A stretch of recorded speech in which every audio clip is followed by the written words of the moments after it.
why people are lonely, because most people have no idea what loneliness actually means and why they are lonely. We're going to dissect this topic today and give you the answers which are going to be very uncomfortable for you to hear. Look at how social media has amplified this problem, how you are constantly comparing yourself, and that comparison is all causing divisions, resentment, and all sorts of other horrible feelings between people. You're constantly scrolling, you see other people, they're definitely having better holidays than you. There's always going to be somebody with a better body than you. They look like they're in blissful, better relationships, living in a better home, better careers, better lives. And your ego goes into that comparison mode.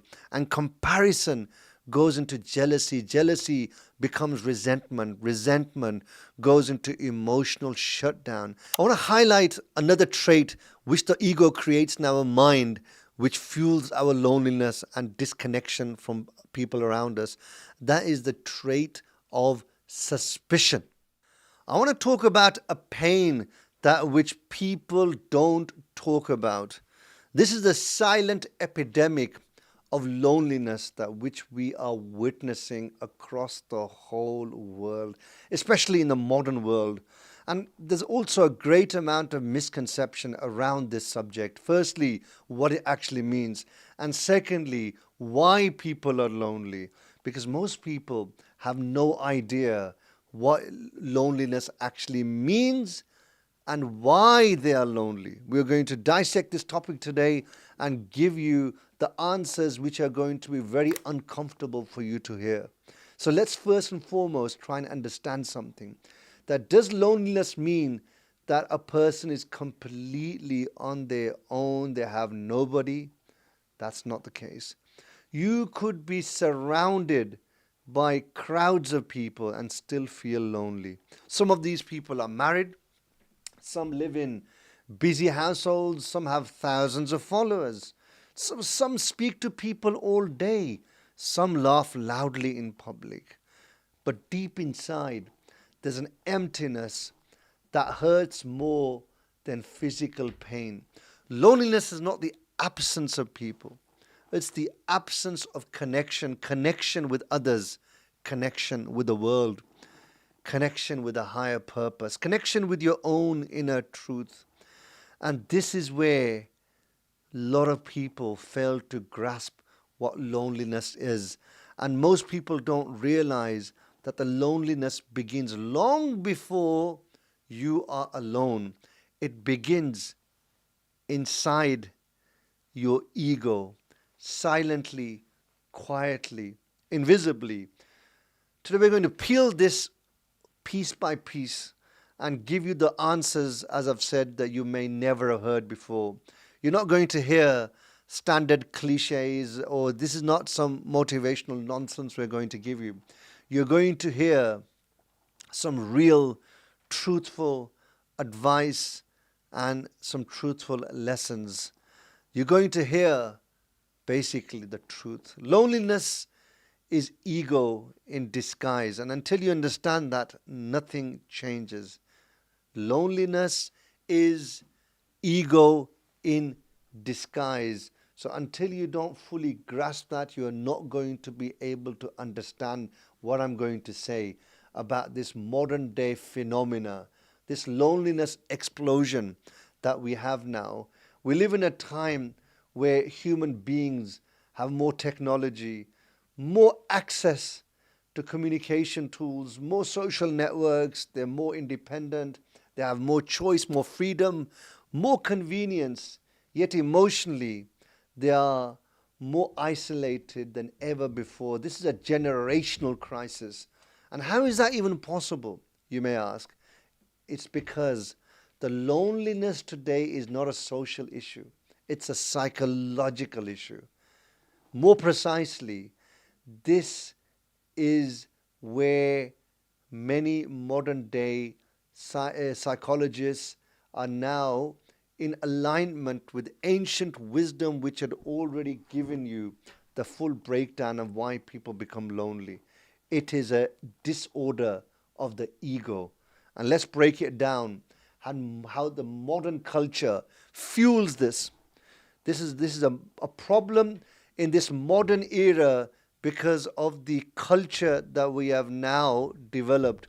This, firstly, we have the culture of hyper independence. People today worship the idea of privacy. I don't need anyone. I prefer to be alone. I keep my circle very small. I cut off people quickly. I protect my peace. What they don't realize is that that's where the seeds of loneliness are sown. This sounds empowering when you hear somebody say that, but in reality, it's their ego. It's avoidance. It's the emotional fear that they have by associating with somebody. It's self-protection disguised as strength. Independence is good, it's healthy, but the hyper-independence is emotional suffocation.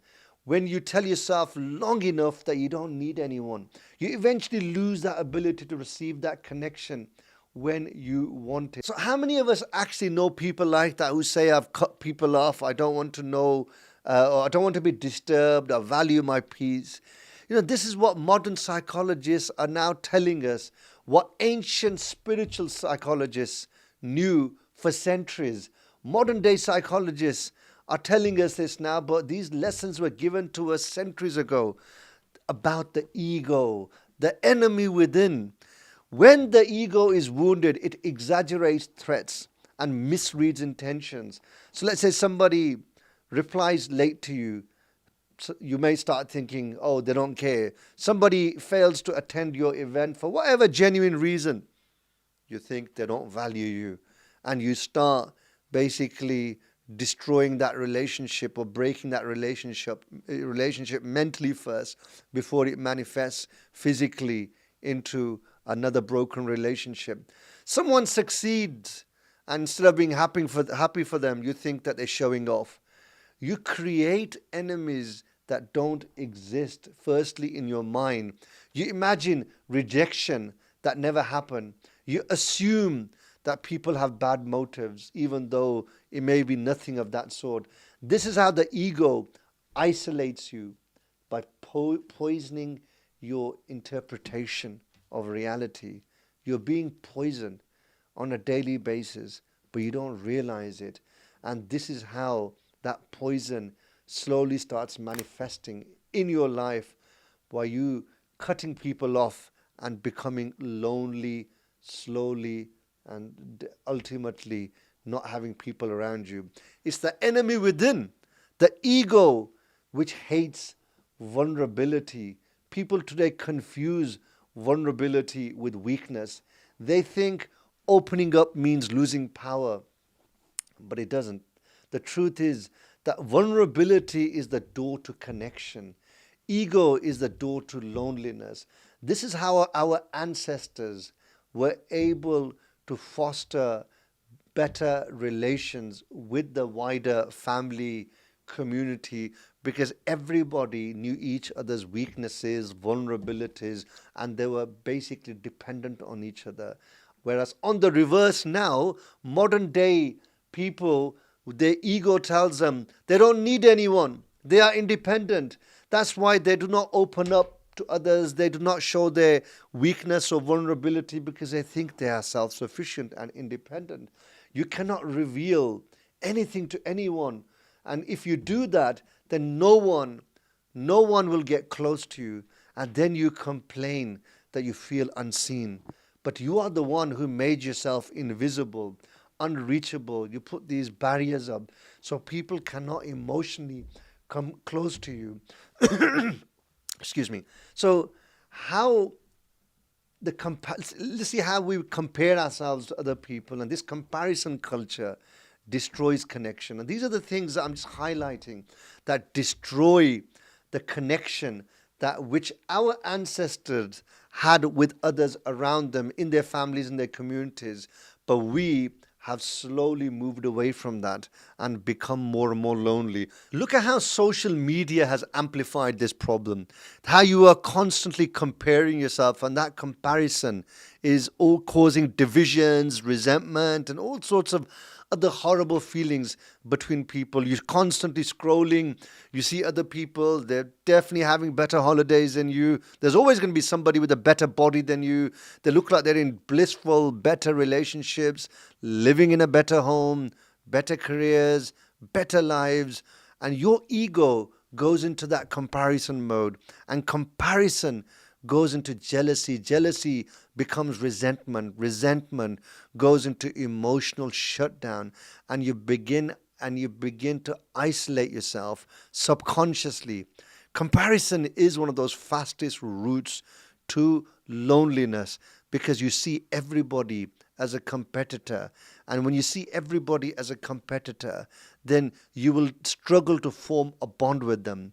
And this is why people don't know now how to build those bonds, how to apologize when they are wrong, how to forgive if somebody else is asking for an apology, how to express their feelings, communicate their needs, and so build that emotional sort of depth in their relationships.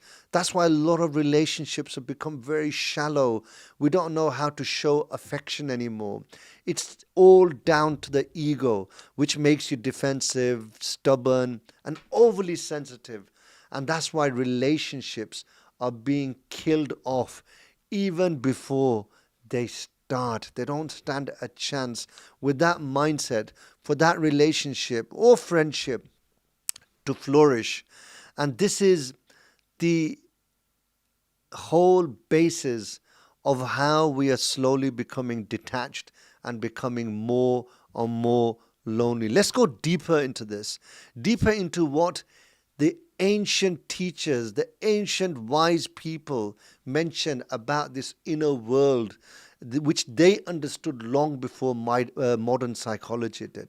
Modern psychology is telling you now what old ancient wisdom has already written about centuries ago. So this is where they already told us about the inner self, which we now call ego. The inner self is the one which is the destructive self of the human being, that which I've spoken about in previous episodes. So the loneliness begins when the inner self becomes the center. Ancient inner path teachers said something profound. When a person's inner self becomes their only focus, connection dies and loneliness is born. In modern psychology, we call this self-referential overload. Your entire inner world becomes me, me, me, me. It's all about me, myself, and I. My fears, my insecurities, my expectations, my comfort, my boundaries, taken to extreme, my sensitivities. The person becomes so self-centered that they do not think of anything and anybody else.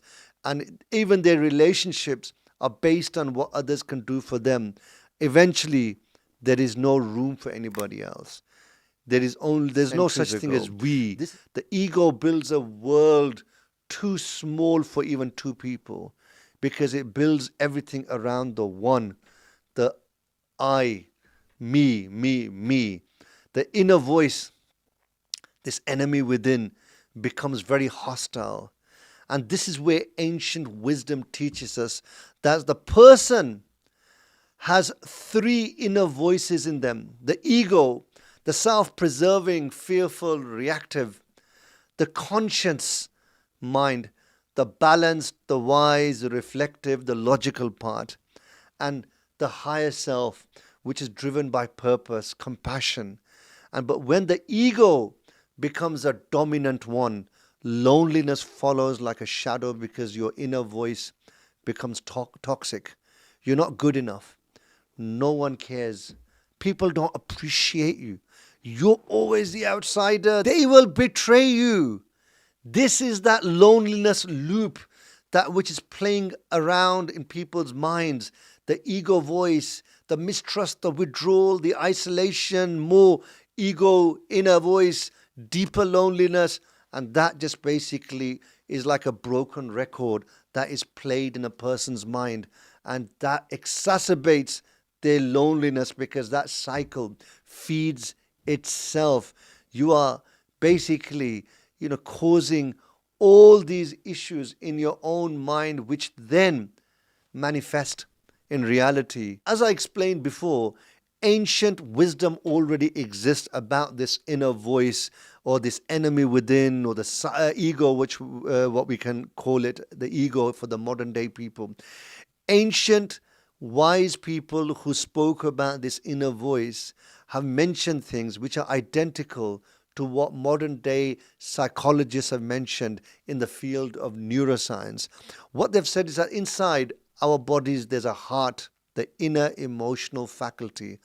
If that becomes neglected, it becomes rusty, unable to feel connection, express gratitude, warmth, or closeness.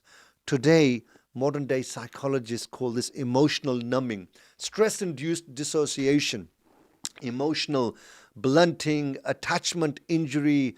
A rusted inner state creates that loneliness even in a crowd.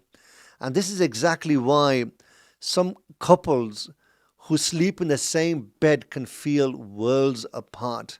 Their inner emotional mirrors are covered with rust.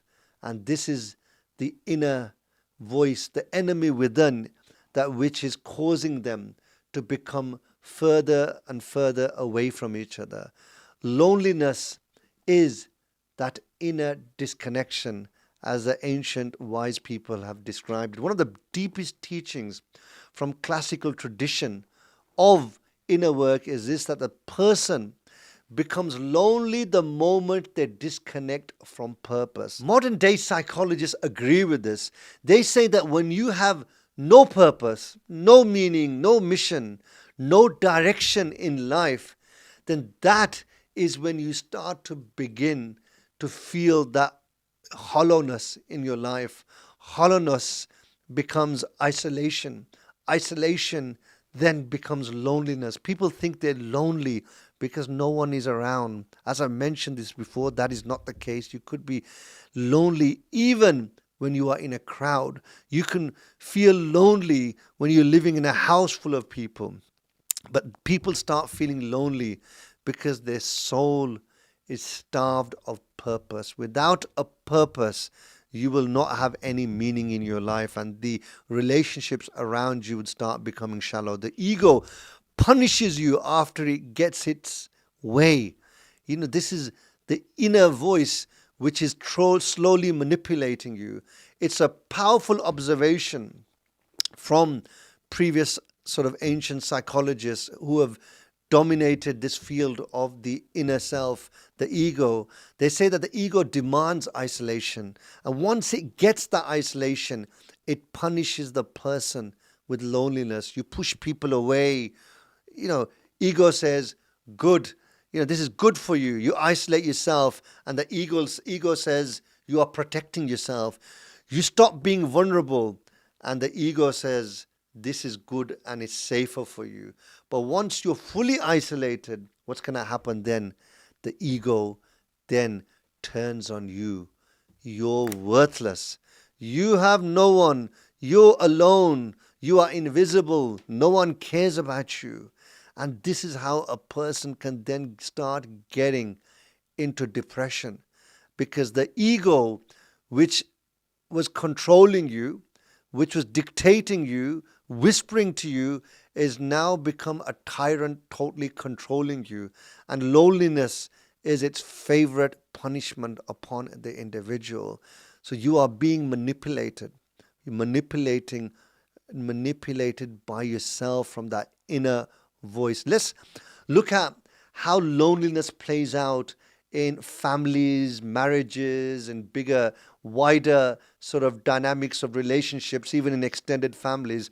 Let's get really brutal in terms of the harsh reality of this.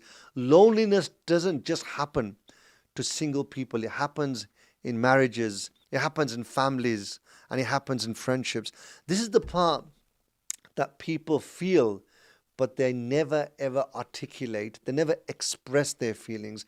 It's happening to all of us, to some extent. Let me shed a light on another important topic within this topic of loneliness. That loneliness doesn't just happen to single people. It happens in marriages, families, and friendships. And once you analyze what I'm about to say to you now, you'll be able to identify with these things in your own family dynamics, friendships, because this is something that almost everyone feels, but they are never able to articulate. Maybe once you hear this, you think it's like that penny drop moment. You're going to say, ah, yes, of course. Now I understand why my relatives have become distant with me, why certain friendships are broken. Let's look at marriage first. Loneliness inside a marriage. Two people can share a house, they can share a bed, have kids together, eat meals together, they had shared finances, routines, and look that how they can still be emotionally distant with each other and it be like strangers living under the same roof. Why is that? Because there's a very, very strong reason for that. And that reason is, again, no vulnerability, no emotional sharing, no forgiveness, no softening, no curiosity, no admiration of each other. That's how the gulf happens between couples. The ego transforms the marriage into logistics, not connection. You could be married and still feel deeply lonely because millions of people are trapped in that cycle where they are married but they are no longer emotionally attached to their spouses. They are distant. And also, let's look at siblings. Siblings, your brothers or brother and sister relationships are weakening, they're breaking up. These are siblings who grew up together, lived in the same house, same parents, have the same memories. But when they become adults, life introduces other problems like envy, comparison, suspicion, ego clashes, pride, or they may have totally different lifestyles and suddenly they become emotionally distant from each other. They visit each other out of obligation, but they're no longer close with each other. There's no vulnerability. There's no emotional talk, no shared inner world. And what's happening is that the relationship just becomes shallow, just transactional. So families today are emotionally dead, but socially alive. What we mean by that is that they just get together on all the social occasions, weddings, funerals, perhaps parties, but really they are now hugely distant with each other. And as I mentioned the word, it's all become transactional. You come to our party, we come to yours. You come to our house, we'll come to your house. What about parents? So we talked about siblings. There's loneliness in parents as well. This one is really heartbreaking and really the most saddest to see. That parents spend their entire lives raising their children, but in old age, the children move away far, they visit them less, and they get busy in their own lives. And over a period of time, the engagement between parents has become less and less. I know people personally who have spent all their life educating their children to ensure that they become successful in their careers, that they have a very good start in life. But when those children have become professionals and successful, they've moved away, they're now just so busy in their own life with their own wife and kids that what that relationship has been reduced to with their parents is that one weekly telephone call. Once a week, they'll phone their parents just to, as a formality, call it a obligation, call it a transaction. Once a week, they probably don't even look forward to doing that. They are just doing that just out of a sense of duty. Just ring the parents, have a formal, exchange of words, no real emotional depth. How you doing? Everything okay? You're having your medicines on time, blah, blah, blah. End of conversation. And they very rarely visit their parents. And the parents are sitting there waiting for their messages, waiting for the visits, longing for those conversations, not because they are needy, it's because their emotional life revolved around those kids, and they sort of want that connection to be maintained in their old age. What they have now is silence. Just a husband and wife in old age, and those four walls. And many are, they've lost the spouse, they've lost one spouse, and they're just on their own, isolated in their houses. Modern world has changed this old age into isolation. I've seen it repeatedly with so many people that previously in their own lives, previous generation, they would have lived as part of an extended family. But now the children, as soon as they're married, they have to move out. They want to move out. They don't want to live with the parents. And that's how they end up lonely in old age. Let's look at friendships. Are people lonely even when they have friendships? Yes, because most friendships today are superficial. People have lots of people that they call friends, but they just socialize with them just to go out and eat, have a party, have some gossip, or joke around with for banter. But there's no emotional intimacy in those relationships. Friendships break over the smallest of misunderstandings. People are blocked instantly now on social media if they fall out with someone, cancelled instantly, cut off instantly. The ego has made friendships disposable.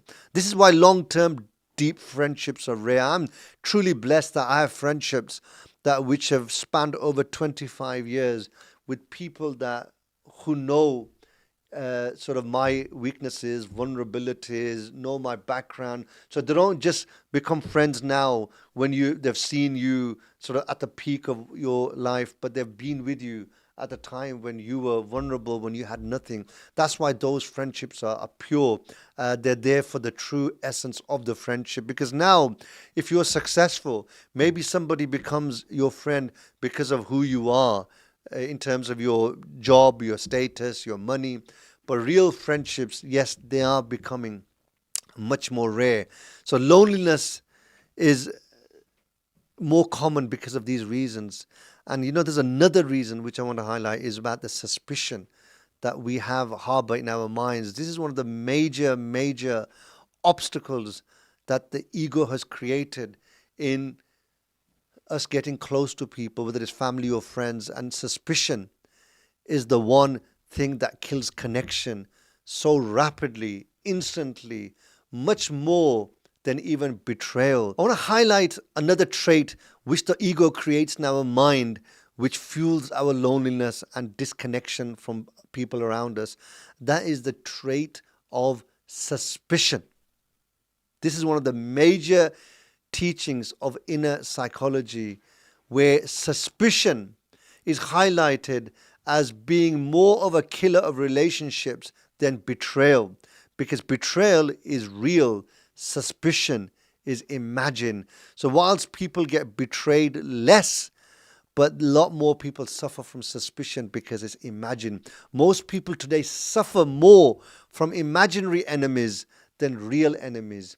Your ego whispers, they don't want good for you. They're jealous of you. Oh, fake. This person's fake. They're talking behind your back. And that causes a person to withdraw and start faulting those relationships, even though that suspicion was never true. It was just something in your mind that the ego whispered and created that imaginary thing into a reality. So even if it was sometimes true, the isolation, the disconnection wasn't necessary. Suspicion is one of the biggest drivers of loneliness. And I've noticed that, I've witnessed that people are just a lot more suspicious of people around them. Especially they think this person doesn't want good for me, or there's this sort of imaginary notion of envy and jealousy from the people around you. So this is why these things sometimes are never articulated, but they are happening to almost everyone. You have some element of suspicion about people. So let's talk about Another thing where physically we are lonely in the sense that we're living on our own. We Modern culture celebrates solo living. If you look around, if you see what the new construction is being created in terms of property, you'll see that it's mostly blocks of apartments. Gone are the days when the vast majority of construction was about new houses for families.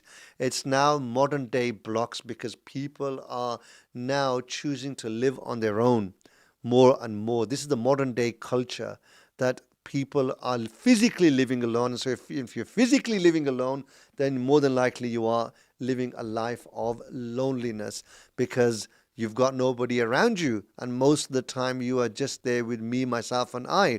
So this solo living has exploded and it's in a way celebrated. More people live alone today than any previous generation in human history. Many people choose it deliberately as a lifestyle choice. Many celebrate it thinking it's a good thing because they hate to compromise on their space. They want their privacy. They don't like conflict. They are too sensitive. They don't trust anyone to be able to live with them. Just think about this for a moment, where people used to live in extended families before, where 10 people could have had one bathroom to share. I know my father tells me a story that when they first came to England in the 60s, they used to live in these back-to-back terraced houses where nobody had bathrooms in their house. There was like a shared toilet, communal toilet, which was probably shared between 20 houses. People survived those conditions. And now, we would not even dare wanting to even share our private bathroom with anybody else because we have become so self-centered. So people feel uncomfortable if they do that, and they're more comfortable living completely on their own. And then they wonder why their lives feel so empty, maybe why life feels like a prison, because you have become the warden of your own prison. You are the prisoner and the warden who has locked yourself up in that prison. This because of this desire for your own space, your own boundary, your own peace. This is one of the most destructive modern day ideologies that people have developed. It sounds good on the face of it, but it often leads to this loneliness because the ego can no longer handle other human beings. It can no longer share spaces. It can no longer tolerate other people's imperfections. So people end up wanting peace, but end up with silence and loneliness. Silence and loneliness is not peace. It's actually emotional starvation. And this is where we really need to take stock of our whole lives to see where we are going. Are we going in the right direction, or are we continuing to march into folly in the false name of independence and peace? And this is the very thing that which causes our loneliness and fuels our isolation, anxiety, and depression. We ultimately set out to achieve peace, but we end up getting anything but peace. Let's look at some real life examples of celebrities who outwardly look like they had everything in terms of adored by millions, attention by people, millions, but inside they were lonely. They were in a dark place. Princess Diana, a well-documented case of someone, despite living in a palace, was alone, emotionally distant with the people that she was living with in such a big, beautiful palace. Robin Williams, a comedian adored by millions, yet he was lonely. Inside, he was in a dark place, and that's why he's committed suicide. There's so many examples of celebrities who commit suicide or they die through some other addictions. There was one chef, I can't remember his name, Anthony something, who was traveled around the world. He used to document all his travels. He used to eat with kings and villagers, but the loneliness lived inside him, and they found him dead in his hotel room. He had apparently committed suicide. So it's the same with influencers. They can have millions of likes, millions of followers, but zero emotional connection to any of those millions of people. This generation is validation rich, but connection poor. They're chasing likes, they're chasing followers, but it doesn't mean anything. How many of those millions of followers would even give them a £5 or turn up at their funeral or turn up in the middle of the night if they were having a crisis? This is all just fake. Now we talk about solutions. Let's look at some practical, spiritual, emotionally grounded solutions. Not nonsense, not hype, but real pragmatic ways of how you can deal with loneliness and combat it. And you must rebuild. Number one, you must rebuild that inner voice so it stops manipulating you into negativity. The internal dialogue creates that loneliness, which is the overwhelming theme of this podcast, which I mentioned at the beginning. This dialogue about nobody cares about me, I'm unworthy, I don't trust people. Just think to yourself, nobody is perfect. I'm still learning. I can build connection, and nobody is out there to get me. Not everybody is jealous or envious of me. You need to understand this. And when that inner voice softens, the outer world will open up for you, and you'll be able to connect with people. Lower the sensitivity of your ego. You can't build connection if you are offended by everything. This fragile ego needs to be repaired. People make mistakes, people forget, people misunderstand.